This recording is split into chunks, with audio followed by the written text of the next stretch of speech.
তো বন্ধুরা দেখুন পরোটা কীভাবে রেডি করে দেখুন মাউ লাগাইতেছে মাউ লাগাইনি শেষ এই দেখুন মাউ প্রথম $10 ডলার পরে বল পাকা নিয়েছে যেরকম হয়েছে 10 মিনিট পর এখন ডালে 10 মিনিট কাপড় দিয়ে ঢেকে রাখবে 10 মিনিট পরে বল বানাচ্ছে অল্প পরে এটাকে ডালটা দিয়ে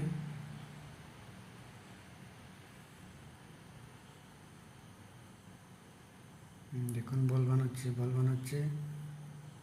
বল বানানো হয়ে গেছে এটা এখন ডালটা দিব ডালটা দিয়ে এটার মধ্যে মধ্যে দিয়ে এটা কত থই দিব থই দিয়ে দেখবেন এনারা যে দেখুন পরোটা বানাইতেছে ছোটো ছোটো করে বেশি বানাবো 3টা করে পরোটা মারতেছে এইটা বানানোর পরে খোলাইব কীভাবে আমি দেখাবো না এটাও দেখাবার চেষ্টা করতেছি দেখুন এনারা ভিডিওটা শেষ পর্যন্ত দেখবেন এই যে আমরা মালিক দেখা গেল যে এই তো পরোটা মারতেছে এই দেখুন পরোটা মারতেছে পরোটা মারা হয়েছে দেখুন কীভাবে মারে ভিডিওটা ভালো লাগলে লাইক কমেন্ট শেয়ার সাবস্ক্রাইব করবেন।